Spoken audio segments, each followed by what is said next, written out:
Maighstir Ailean, seachd an daimhdí dúine bew a mis crútal is éigin an na Dalabrog is Eirisgeigh na Héilean in níor ag tiidir na núidir líon deug.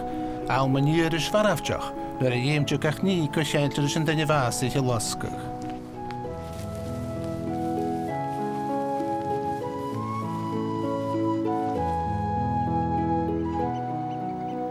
Ba dhéanann na bhí seánna siar a bheith scé, cha bhuineas a héin gan scíide.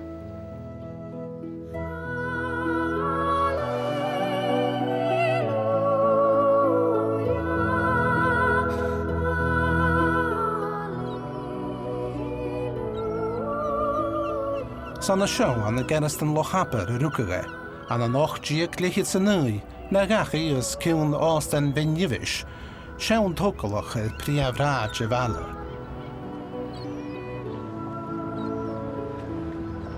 Bhuineas de heolach na ceithbích, buas ag tíftoch a trúi. Na bíimi talachúid slónigad chaning Allan Ianich Ghearasdan.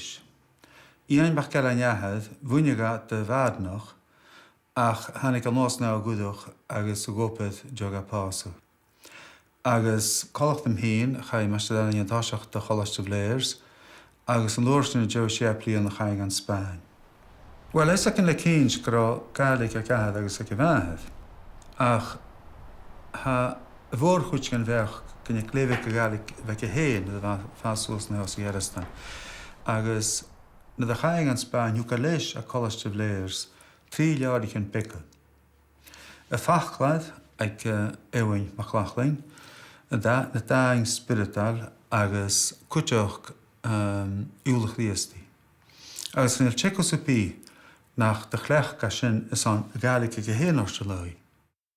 Thug sin gras le chéile san Spáinj, áte nach begáin solas, svúin sin an djerca chéana, schasc sin mian le úl an árbhai. Chud a seachad Shepley an sa Spáin agus nóir sin híleanais ugópin mal hacart an scréaspa Ailean. Dá an Dalabrog bec an blianachin, ach a cínig I bhód chútéad, agus a cínim na bha mé ág bec a fásúas mahad bhí cínsio gá gur sin cárteach.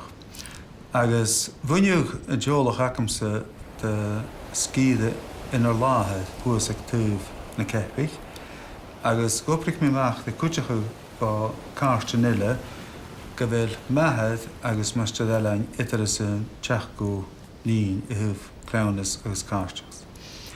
Agus bha cínig an thuamha séid, bha cínach géad mar hacart bhad lé mahadópid, a bheith uamhas chéin cainál.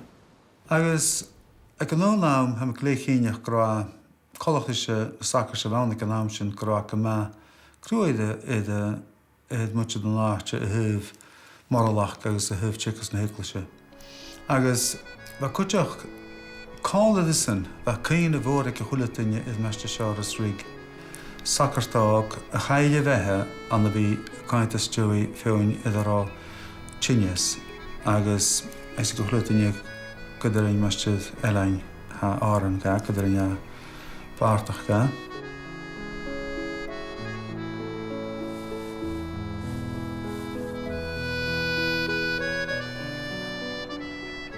Bhean bobal seo trúige, féil móda na búna, gur hopan na húdiad léirich. Bhúil béim a bheith crúiad, lá dhégan sarúasal, lá régan jo bhuachal trétiad. Nuair a hanig Maighstir Ailean ar tír an nuist an an nachtíag céir fichid sa céad, bheith fer an na bérid in Ailean ar a gáil haris le tuachanach a svóra.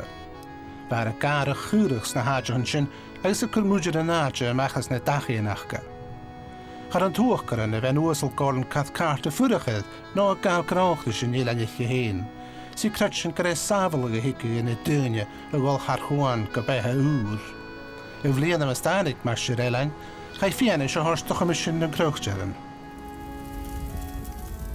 Heid lárich na pálvánig a háist bhuineas an áite a dhéanú de chruachtaran agus de chachtaran, fel bhfuil a dhéanú beálaint a trúag.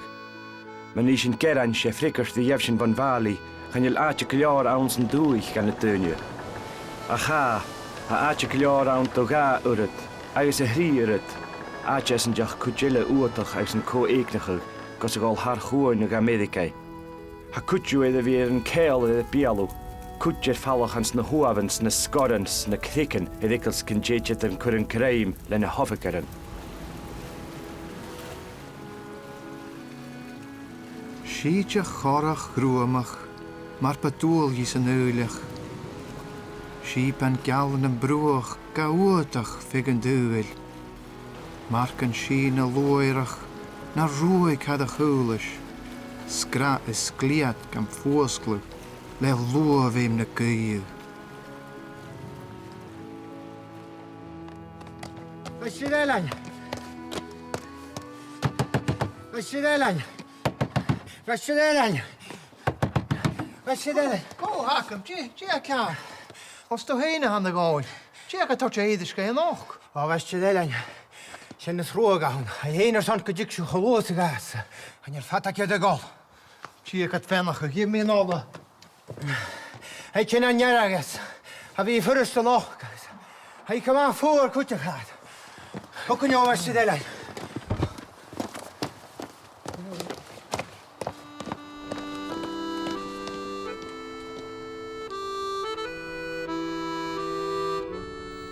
Thug úlach a chuid glistan is ans gach cas is siide bua bhór in Maighstir Ailean na 10 bliana van Dalabrog. Bhí se láide agus ma dhéidir chaid chud mar chiad hacart lánúne a dhéilean be Eirisgeigh.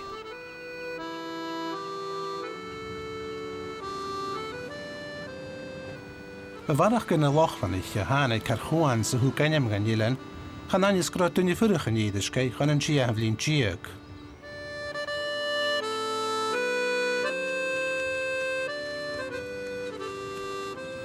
Chan an am sin san na lábhan macníl bharaigh van Ailean, gas an do chud clán rúil a éis rugadh ag bathtal mór an böstal an éis dés.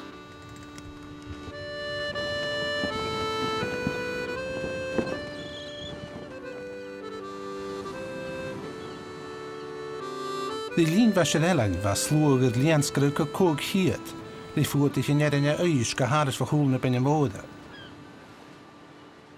Hanna gad cúteach gwan na Ailean fúteach, baraigh agus fiús fá bhionlaigh.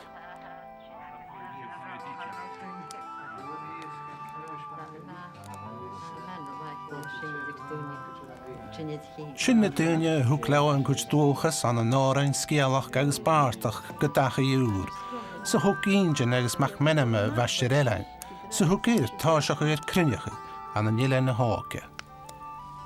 A mi cúpla Dúras a bheith sitte de crachbach scáchla, dúl caimbala, tu bheith gisloch bústar. O bheith láidir nar nöide, nuinche bheith sitt o gur aigein. Apad studam sinne, sin ma górte, bhúl sin chiad. Cholik me hín sa dúla, síos bheith seo, húas man daseach. Cáta sin úlaíara. Sa chan an neánach a seoach. Agus lisa go hula turas a bheidir sinne nuas a seáil sa neo a hemlaiche sin rápa bheit a siad ar cúteach. Cead a chonaige dí seacaneat chat a lig duinead cú go a heilead a cheá go a chríana gúg. Bheit sinne smúidir gorad car coltoch é bradan aide gúile cha a baga grus ra siad. Se raibh húil sinne go raibh tí a héine a thuirt na rátad. Far hotel neánach an cúteach a bheiste Ailean. Bheit bocht a luiste costig ac an iad a scáiad. Sa mis it alla charaag stjaulen na mani en wa seo. Da gaan we luchanje vriesje bochtel. Zoek ze niet alle.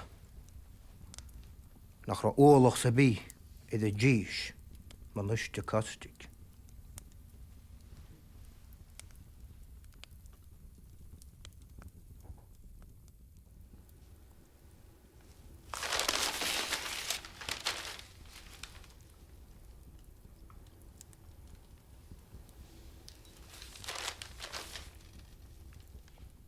We understand that several members of the Society for Psychical Research are at present on a tour of the West Highlands and Islands, collecting information from the natives. Stauer an a noch kiad diag céad fichid sa céad diag, leif Maighstir Ailean gras a sirig fisracha vo vúdjana gealtachs na Ailean an da hellag. Two of the lady members interviewed a number of people reputed to have some experience in the matter. Among the party was the lady editor of Borderland, and the Reverend... A misk bunnenliche waren vi Geneva chesnach is an Alban, waar went jessige eke reach en spiritalach Borderland. Agus rúnere a Society for Psychical Research an Alappe en turmach juer a Ailean Dòmhnallach. The Society for Psychical Research was established in 1882. Professor Henry Sidgwick was the first president of the society, and he was a professor in moral philosophy. Frederick Myers and Edmund Gurry and Richard Hodgson were one of the students of Professor Sidgwick, and they also rose in the ranks of eminent people in the society. The society attracted people not only of philosophers and scholars, but very well-known scientists. And the society's aim was to scientifically investigate psychic phenomena. In 1893, Frederick Myers, Henry and Eleanor Sidgwick prepared a circular list of questions about second sight. In the first question, they ask, is second sight believed in by the people of your neighborhood? Second question, have you yourself seen or heard of any cases which appear to imply such a gift? If so, will you send me the facts? 3, can you refer me to anyone who's had personal experience and who would be disposed to make a statement to me on the subject?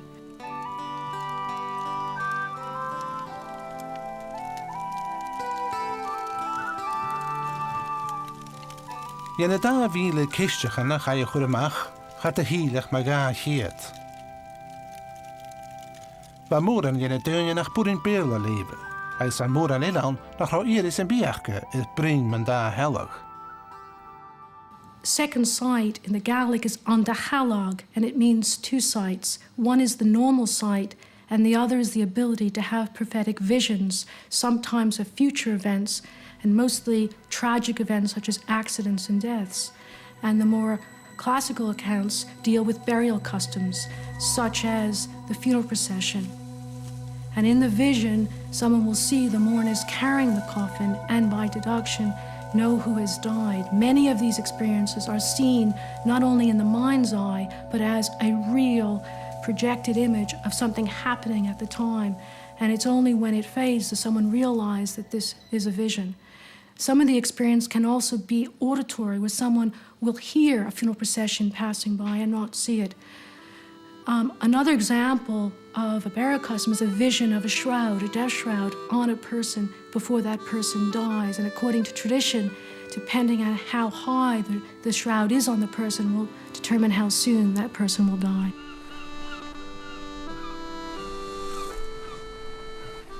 Is riad mar a chaiarish an paper in Norpain, va a ventisach ag Borderland, a hannig kunna Gàidhlig gan an ochciad dhiug céfichid sa céad dhiug, na Belgian Society for Psychical Research.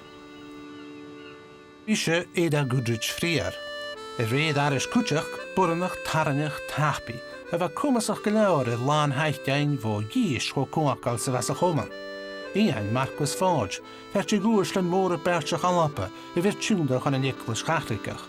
Ach cúteach ag ar úi mí nádra an a gráian an avisteach, veis an eir chean suie. An Ocean Frederick Myers, scholar classic a chennemer, fergan a steich in Ghuman, agus a van a chórúnere. Séisen a huar an opert a Goodrich friar ag Borderland. Ach va 4 hours an, got a cartus tlú etter Myers agus Goodrich friar. Agus na nach de hiler mór an rekersin to chisteach in Ghuman in da hellig, sé Myers a volt a Marcus Forge pegers an Goodrich friar a golar a turis gan diealtach.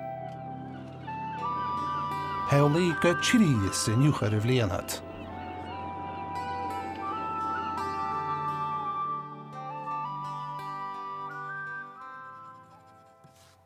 My dear Lord Marquis, I feel quite satisfied that Tiree was the right place to come to, and I feel, on the whole, encouraged as to results. We spend all our time walking and boating, chatting with everyone we meet, and all receive us courteously. I have a dog of a kind unknown here, which affords an unfailing basis of conversation with the men. Most have some English, and I have acquired a few phrases of Gaelic, just enough to express good feeling. The atmosphere, using the word in its psychic sense, of the island is, I should think, very conducive to second sight. At se va Goodrich friar in Chiri, varúnar a raunsach an da hellig an thuramach Peter Dewar is siúla Eirisgeigh, a jesach a turisi sin. Skrif is in a henke Marcus Forge. Father MacDonald I find to be a cultured, devout and charming person. He has lived all his life in the Highlands and deeply loves the Highlanders, their beliefs, their traditions, their songs and their lore. He seems to me to be a thorough master of the Gaelic language. He takes a great interest in our second sight inquiry, an interest of an enlightened and scientific character, and gave me every assistance in the way of interviewing several of the noted Eriskay seers. Fem shidurus a vesio, et al yiri pele uske, gad hopper a ve keun tuch gol. Va heen, gema boch ik an aum. Lian me pele, agus charomechid pie magale me hidig. De hole me foim, maar ke bug eon edischek. Ganach me shian. Ach burin go gloeset. Get de jagen go Blairs burin go. Van me gassen go kort, maar ke bug kutjik in a staun begorre.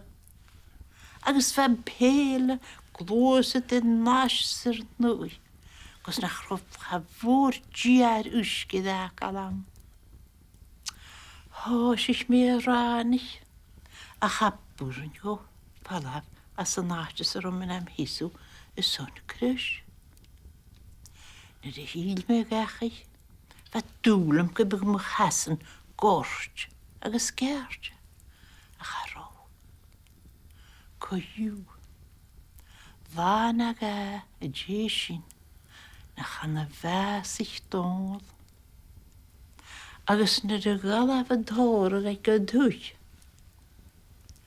nach teach na dúine man gúrt, is a geraf spót, as de Ghearasdan siad gása. Nach ro sin newnach a bheith siad Ailean. Wel, Blairs, sy'n ynys. Ghearasdan gása. Sy'n tawr och i'r diag ceir fichyd sy'n cwrt diag, rhaid gwdryd ffrier y ddys yn y Ailean, le taith geregyd fo farcwas fawj, y chruinnich y ffys man da helag. Yn dyr y sio ac awn nhw Eirisgeigh.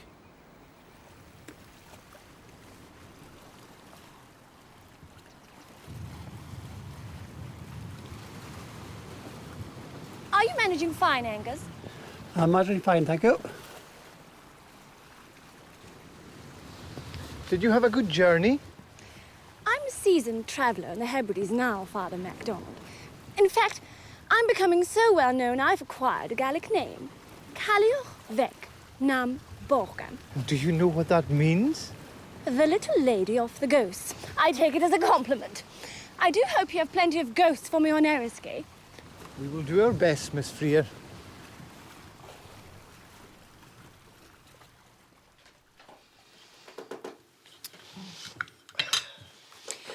Will you read me another of the stories you've collected, Father? I simply can't go to sleep without hearing one. I thought that they would keep you awake, Miss Freer. I'm made of stronger stuff. I'm on an important mission, Father, to bring to the world the supernatural mysteries of the Highlands and Islands. With your help, of course. 3 men, one from Kildonan, the other from Milton, the other from either of these townships in all likelihood, went to fish by night as usual on Hornery River. They had covers for splashing and terrifying the fish. Láin bhóra hana bríchtal suas eit fúlhúch suas gan a heinig a sin. As an eiche bheith seos mungandich fer mundig Kildonan agus fer mundig dh'fhàg agus fer le cáidewa. Carach at a Eirisgeigh. So got leo capad mar a chana gatain agus na lín. Hwyd na lín. So at a stela ustilis na capad sias brúch na heinig. Agus clic hawl a mia na heinig. So got leim istilis na capad. Se leim an ongl chana duga vele. So ten on ongl rútawl a dúsin. Neiche bheith seo. So at a leim na heinig mar a past. Hwna tat dynia na hisu with a chrite bheith seo sa lava mach. Hij is hier an all, a goed is a tresfer, fan ut fer velo khatane te laak sa hast. Hij was rein sin. Ach pekanon ja se yosin. Ga se gis was sin poch, agus wat klevoch. Wat de gaite hele, agus wat gradi hele. Pekajing en sin je myself, o inche aan Hornery. Agus fast ja Strange came over us at Hornery River. They both died shortly after. Oh.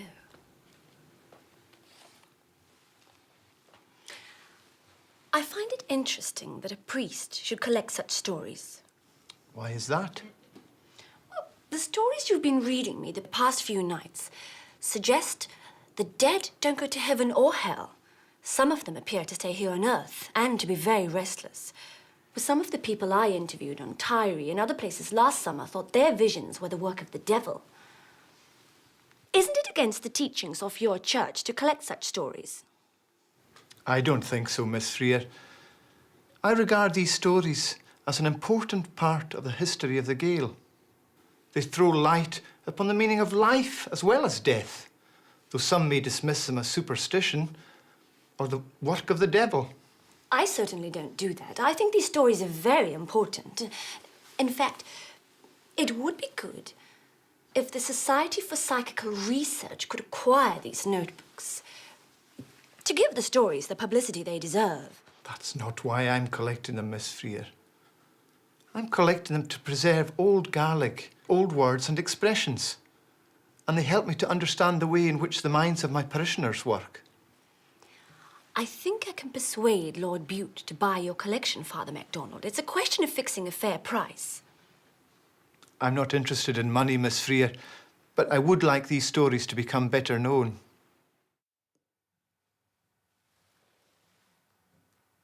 My dear Lord Bute, I am more than glad that you are willing to give help to Father Allan MacDonald as to his manuscripts.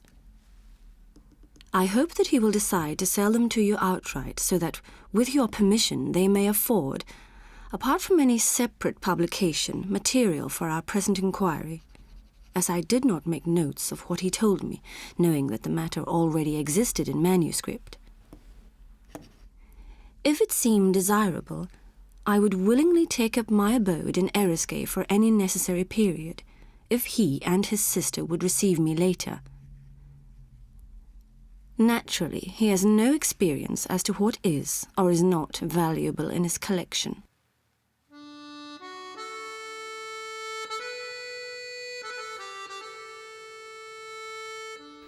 Ha colach go scríb Maighstir Ailean héan go Marquis Fád, mála an náide crap erice chu riceir san chruinnich gan began bear a chud í leabhar scéalach gus dh'alchas eile.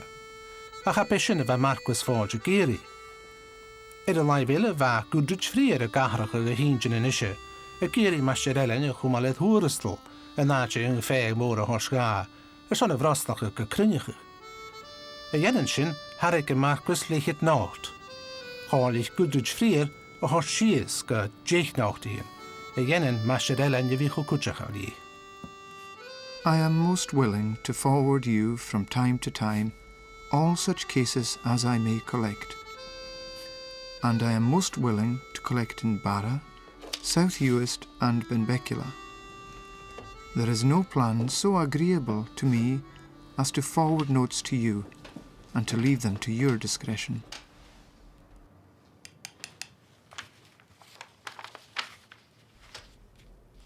I hope Lord Bute will find that plan satisfactory.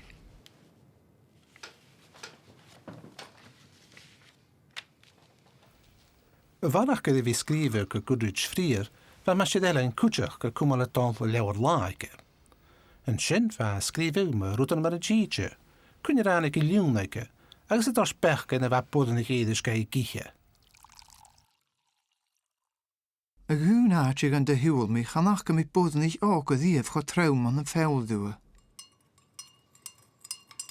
Chúla mi nach roníalmach géuing an duine sús as an Ailean, ach go má fatad as na láichansa. Chan il dá ag it cumadis mór an asaide, get nach begéadach an ús héin. Se clé vic a caí an chiad. Se fidan nach aniu a roiine vic as ciúna 3 fichid sa téich in Eirisgeigh. Ha céimh húl ag na hiascad an chon árach. A poti húis de fáin súl na saide var a chéile. Get nach heile tyd an bech uch a fír va, a chan doch godachge. Sgan het fáin cud ascaibla se chadis mar an a hiascadan. Iémas a bhí copa de gúnichas do lá, a sás an a líon scatan, sna líon bhóra.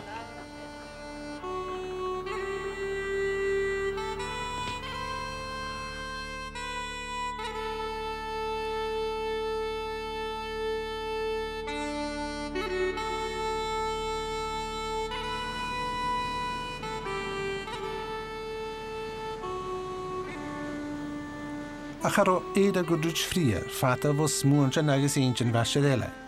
Agus nuair a scríomh me Jane sa leabhar láige san an béarla, agus le fata bharach mis sa bheith géad bhuineas chalama Eirisgeigh. The more I know of Miss Freer, the holier she seems. May God ever guide her and have her in his keeping. My acquaintance with her has been an education of mind and soul, and has thrown sunshine over the last 2 years of my life.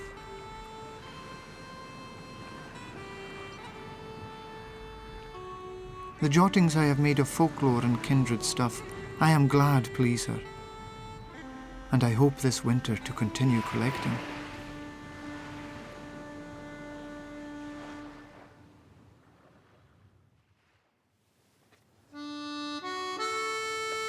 Ba Maighstir Ailean in isise de bhí na hagart fat céad bliana dia chutar Dalabrog agus Eirisgeigh. A gceann sin, fa has drugal agus mí chindeach ma chumas an na Gàidhlig, mar a gaiitiche na leabhar lá. Ach am faram at a vis acam dis na dúine can be Gàidhlig hiúlach vlasta. Si rui cho réachcha si cho bín di killar ag na húsag. Scho millish de se vil, a vis an chill an shrín ach a tjewal a chuach na dí an a stauer. Schan jil cuma sydd. A gan an díchel, psær clech na hóige. Sa'n yn sy'n efo mission gawl, gam hwcal an yn balach yn edrych fi gawl agus Gàidhlig. Gynwrwyd ys y ffatsydd hyn dy gwrni. Gynnymer ag eich y ffachgal sgolach gain yn Gàidhlig. Ach gar caiflach ag fawochr yn gyffisgar an yn sgol na beirla, an y sgol na lachins na gddeigis na'n dwgramage. Sa chanel befrifwyddas bedwchas I chwyn gatsibrwg. Ha flas yn awn. Yn gar cawn o chwyd y feirlan am fial yn drasyn, ha iawn hast, agus bi. Cha fe mysio coingys gybrach iddo Gàidhlig idd haliw sydd.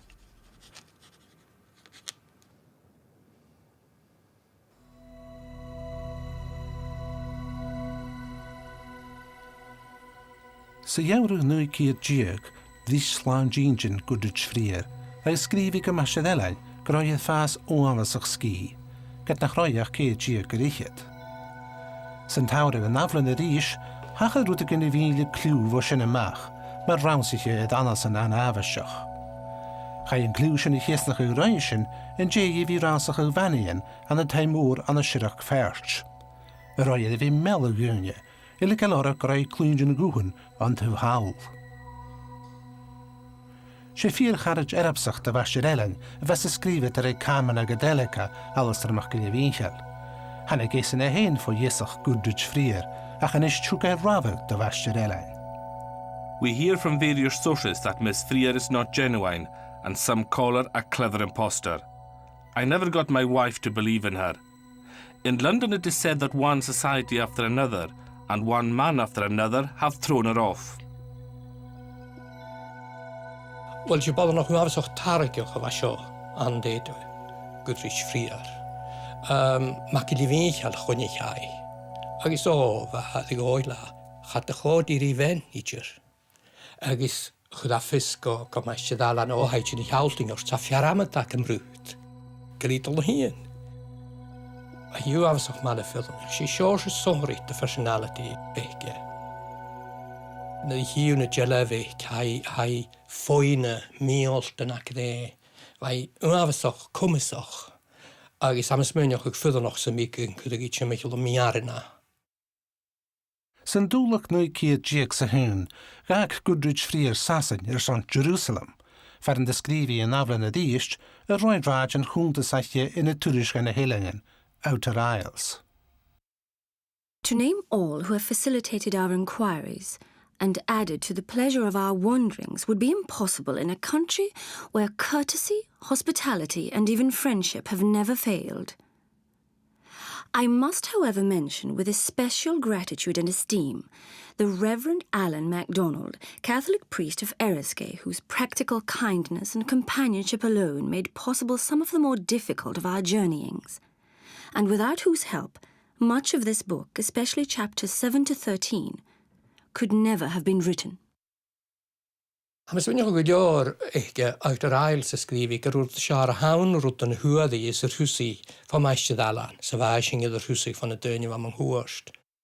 A hannym smwch gyrwad e fialag am yswynioch o gyrwa ffain tortoloch ys eingin as cwtsigyn manisio cwsaim as y rwyd gyrwa I hen y ffas chw ffisroch y chwsbath agos gyrwa I gra wel stoch yn ydych society y lior I anaf gan ystw hawg y mach agos iawd y ffag ys yn do iafisioch agos cosgys yn symif y said paising agos fan arwn gynnig sy'n I anaf. Mae'n hachedd hatanig sy'n fo iach. Ach, agos chlachgi, gen tiogos y minach dy chlachgi, ystw chwoli ffwys, y lefi ffwys, nach dy lefi yn o lof sgrifin yn ege. Ach ai gyn siad yn tosioch gyliodd, nach gog gyliodd fi yd ysgrif ag asen, is gyharad na cabigil yn hama yen, bi o lad eisiau eisiau Eirisgeigh. 3 men went to fish by night on the stream at Hornery. They had cabbers, long staves, for splashing and terrifying the fish into the nets. They also used these cabbers as vaulting poles when crossing the stream. Chai lewer strange things a hwrs ymach yn y nwy ciad diog triffigyd sa hoch, leis ysgolar Gàidhlig enymol Ian Lohan y Cainbl agus Trevor Hall, sgrifet yr eith cwsiwn spiritach. Hwg y lewer sŵl yr yn adjef ag gwdryd ffrier sa rawsach yr yn da helog, agus na hachad ag yn chruinnich y dhualchas yr yn Mgr Ailean. Gyda byd jefedd agalt y chlw gwdryd ffrier, chwyd y lewer sio criachydd. Thug í chruinnich is dúine húsad go raibh isi í héin a chruinnich in Eirisgeigh le taich fó Maighstir Ailean. Ha Michigan bech go ró ferchanai kerst, bullach kerst, a huwe a chulle liedje skrive diev me jen Ada Goodrich frier is Maighstir Ailean. Gav Ada Goodrich frier moran brach Maighstir Ailean. Marish bleth, vigi a foisechuch na chruinnich agus a genemachuch can shaw a priest, njo an a náte edle, Father Allan, njo an a náte edle, one of the priests in the islands. Agus cuideach vigi a cantain seach hí, se sin vai fiahanri torste chréitsin na déataran, gro ise a dolman górste a chruinnichuch béalthaidis. Chan an mar sinna bheá, itid, char ó fachgol de Gàidhlig geiche, agus vai bullach a nismal na deorichan notichan seo húg Maighstir Ailean díich scas goró I a gopaidir san na Society for Psychical Research. Agus chhlachcí dhé héinad bullach. Mar sin sé slimmerach a bheith seo, ach sé baidinach brí a bhean, a bheith daine dí a bheith féin rást óhafasach héin me leis na fit. Agus mar is blith húgi Marcus Váid, knap mór Eriket a orgí san an opad a bheith dían ó siúl na Gaeltachts na Nélan.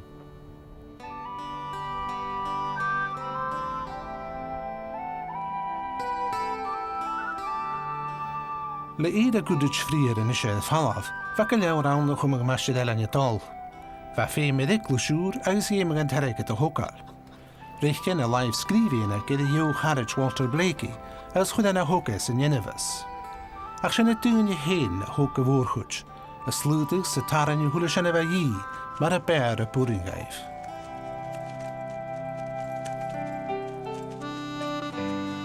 Chud a déspig bhainach an am chud a cúdú goimidach dúine san cúteach a teachad. Ach an am roinnich na Eirisgeigh na bhí in Éireann, sa Eirisgeigh na bhún a caú, go dtí amach agus bhainiciúg na scóchan, schaid amach agus riad Eirisgeigh I léime so go a déireachad gan Nicholas san coscas na Hiclas. Ha mis bhainjin is an léireachad a lá sin go raibh trína céad chiad nóchtán, éireachad mór as an dúil a bheith sin. Farach go sin an Nicholas idir tógan an láte go imimech agus deirbh bheith le cálainn héin a tuirt deanna opad bhór Timicheall agus a tánaigh go leabhar gan na clachans a chuidir sin éad a dhéimegad san na dócalach go haraigh an nuas chumá sa búringaibh.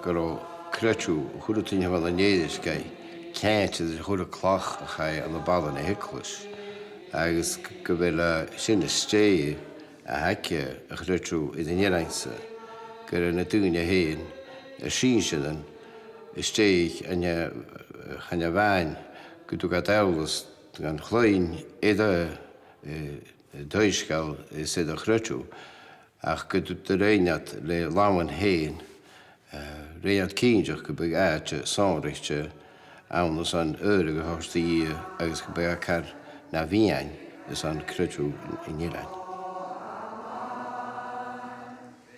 Agus yn Eglwys Vic seo, far yn rôl lachan na canan eidyn, hwg Maighstir Ailean corym gan y dŵnia yn canan hyn a'ch lechga. Fasgi triffi hyd bliana mas dan ag gyfeir y fonlos y chorgan Eglwys Ghaidhlig. Agus yd la corach i chiad bliana na Eglwys sy'n heidja'n 2003, a eidyn Maighstir Ailean has di clynjan. Am y cynnig gan iemin iachach ag roa imatach bliana idd nwy, idd y chorgan Eglwys, as y tew agus gyda rhaenesan gyratas idd yn eidyn, agus gyda gyratas sy'n has gyhain an Eglwys yn Ireland, agus gyda oped uafasach ha oortach rhaenia as y tew sy'n. Chalannig ása go sinna ghean ó náid spéile ach tíadach as na Ailean in níor as gniúpa Maighstir Ailean bhain.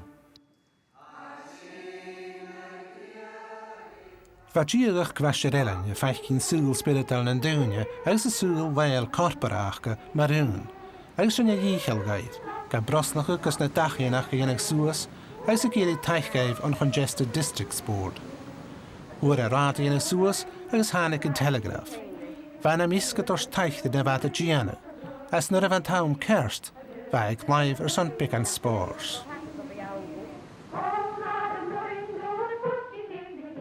Siawch of pys bartach gysgrif mae hyn son mwch yn y baisio gydech yn sychau. Slánge ewin, slánge faddi. Slánge. Chatol mi slánge ber a chortum.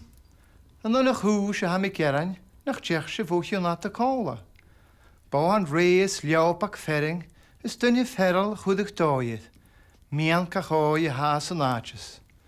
Sa bhadí fich tú bulach gárach nan gianach tú tuileach dalach gáil an bártis at sa spéú. Nach deach se bhuach yn at a cólach, sé ha me se feich gyn newnach. Gyn is stílis gal vacar bachgal new cwyd grappa gydar sólas, pútar cydda cwydar dóchas, Sy'n ma cwys ha galoracad. Sef clownfich gilifo le chéile. Fi fatalach beweis gan ffordd. Slánge. Slánge. Jo fys bartach gaidde. Prìseil. Sva sin awn. Y farach gyda chruinnich et dhualchas na dúine, ha tílib fartach Maighstir Ailean hénach yn cwtach yn diw. Idir luin yn cyw an y lach yn y sgalig, mar abrann, agus bartach gyda gach corier behe. Had sin has bew yn un fwyd Eirisgeigh. Wel, nid fe mi siog. Fi gad y gael. Mae'r gybyn am y chruinnich ys y bihan, fe gad y gael cyw ilan y hoig. Fe fyw'n iawn cael anys dolf big agus gagad sy'n mae'r gybyn gawr an chan am ydyd mae'r efo bartach gagad sy'n cwydym sy'n byn a ceili I fi gawn. Ach, nes rhaid a jalaf llwys cwydych, mae'r efo parlament yn gael. Fawn os ach newnach. Na rwtyn y fawn, rwtyn fa gregor yn y callach yn y gref hym grwad mac o gosip ys grwys yn galw yan a hyn. Agus a bydach Ailean ydych ga dŵlmach caramet. Agus fad y gregor o dŵlmach caramet. Seachd grwad gymahe lwg a heilys. Fartach gwryn am a dŵlmach caramet. O, afsach newnach. Giban ys lwtjan ys. Rwtyn gan cheos ysyn dyn. Dda gyds.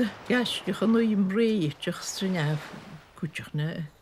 Bialach gan y fesyn. Ac na bainsin. Fagad o'r tiach slánge dyfwnt yn y bainsiws. Bainsi an y fag y maniwn o'ch cwtach.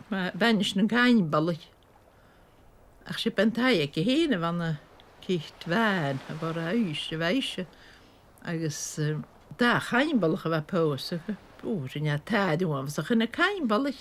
Cyw fas ys mwydyn ys glanchon. A na tyrwyd y fawn. No, gyrwa cawl fentai y fag. A newnach yn tad y fad orst dy gwngni fydd ffig o naach y fach o lwg as y fach o misalis fas mwydyn tiwch nach rwan nach Maighstir Ailean. Welcome to Eriskay, Miss Murray. Hi, Father Allan. An y nwy cyrtiag sy cwg, hannig bod yn y chile y hyl yn Maighstir Ailean yn Eirisgeigh. Fáilte tú Eirisgeigh, Miss Murray. Tapalat, Father. You see, I've been learning Gaelic. I bought this in Edinburgh, and all the way here I've been rehearsing my lines, just like a Broadway actress. Did I do well? You did very well. And I know I'm going to do so much better now that I have my teacher.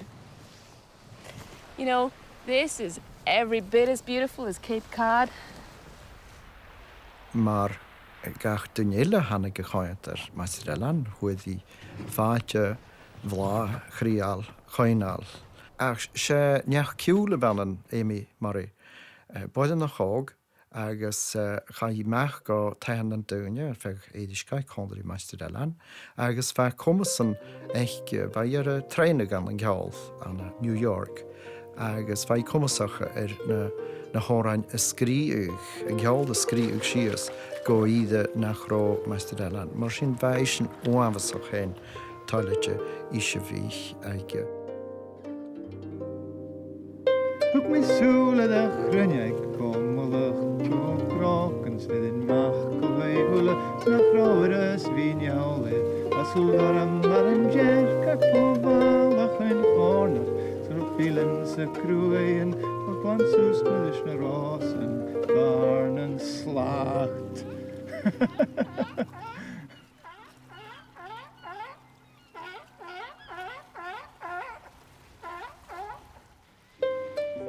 An de súl únda nach an dh'fhàgars, bheit Maighstir Ailean féin úracha van luchtúil a bheit na ír anas de ruidir an áte. Thug Amy Murray chiad áran nach chuideach go Eirisgeigh, ach mas stánaí bheit bhí 2 bliana gan chruinnich a dhéanamh. Eirisgeigh is no place for hats. I'll leave it behind next time. The sea is very beautiful, isn't it?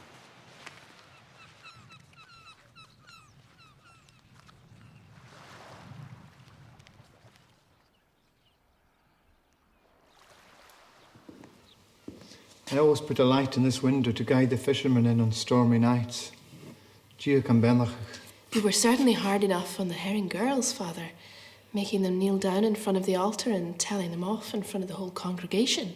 They deserved it, disturbing the peace of the island, coming home with drink in them. They learn bad ways in other places.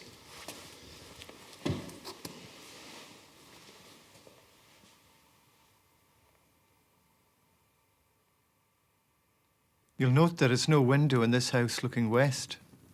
Why is that, when the view is so beautiful? I don't want the slúg to get me and my guests. The slua? The host of the dead. They fire arrows from the west through windows at sunset. Just like Cupid. Much more dangerous than Cupid. Cupid can be very dangerous, too. I've been reading Miss Freer's book. You gave her a lot of help. Life is about giving. But she didn't give you much in return. I hope I can give you much more. I have to leave next week. So soon? I'll come back, and I'll bring you scores of the Gaelic songs you gave me. And I'll collect more songs for your return. Thank you. Ach an nach go i chéile tuile, get a hamúr an mis go opad thorach ráchpa. Blianach an sé bhais thug Amy Murray amach go leabhar Father Allan's Island, I dhéanamh luaid ar an Ailean agus an dh'fhàgart.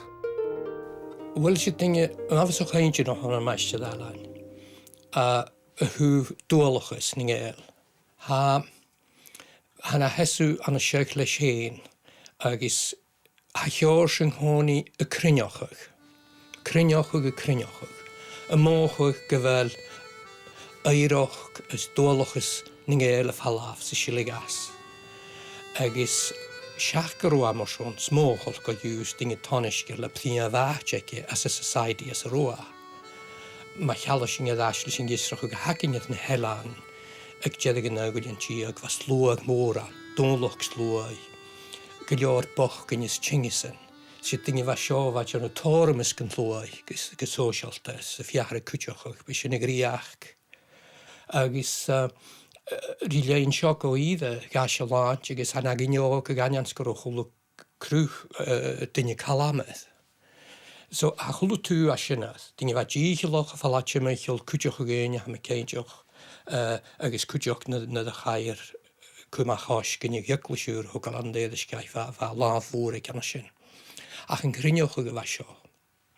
Nis, mae gyda mi tíad o hanamach o'r hanghoni torsmein o'ch ar ams. Cymru fan ningisa, si chiors, a fiachar y trwsig, dhualchas, fa fechgyn y fatsin y si chéle, sy'n geisyn gyhoffigial y dod ysdiach dhualchas caioch na niwch, ysdiach y Eirisgeigh. Ham ag sych nach o conflict sy'n miag ys yn arwyd sy'n. Hele tu gymiag, fan gynnysa geth, fa cwtioch o dod ysdiach, dhualchas, gnaioch geil, iachtri, steach tronin yglis ac yn naam so am o'ch oed gwrdd dhualchas na nyn i falaf. So dinge taragioch ar iddef, dinge ymwch hyfoch. Eirisgeigh vich gianich céimiis, na'n groch riefachs, na'n traig gleial. Sawn y yifche na fydd reine, nach gaf gyrigs mwyd y geiddi. Mna'n cod y ffawn fôr ffemal, grwag ich yn y lwy ys eidach, han ys byn siach ian li geige. Eilean carj al cthiel ceidach, chwy ha chlwyn jawn sgrit na perle. Gàidhlig bhuineas I ddiaf beweesgyn, strawn va calm killen jear. Smyrne hwysle ruine klede, smak am foin I gyn na jesen. Dat Maighstir Ailean na haar waard. Se díadach an trúas a hawn gad dhéige na na chruach daichad sa cóig. Na roa cumala dolf a scríoch bhí gaid bhí trefichiad blianas a deich a gúis nar a chai sóhli Mgr Ailean gan an Allan Dòmhnallach agus súli meise go bíga cáharúch nach big a dhéanamh bársdach na Gàidhlig. Yn diw, ffwyd sy'n misi yn yr cywch a'i cwmys y fars, agos elwys Maighstir Ailean i'r sgielach yn da heli, yn daif di chéile. Yn iechyd chogw, hwnna gael y ceim na milchen. Va cewrach mín mwy, schachleinjig osna na gwyw. Va solas yn la mwchtje, schafwych yn gwn yn dŵnje. Han ik kianala sydd manam, hwg mi moch iawn far na clwysag.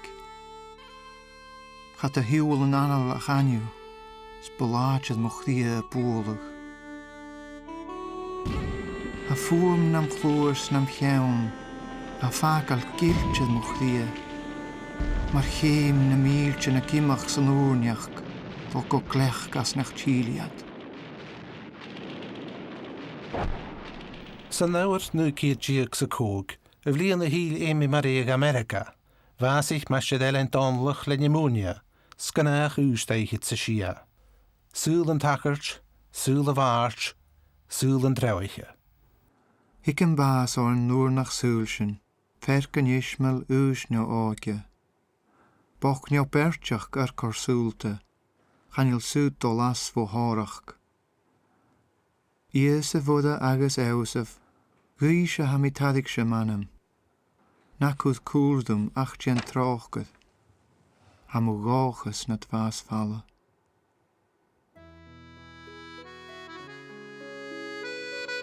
Long time or ever I knew you, Father Allan, the finger of death was on you. Yet as young in your island of youth, I can see you, in the mist, in the rain, at the ferry, keeping up your fire that is to let them know out by the priest is winning over, and in your mouth, the tarraman of a song.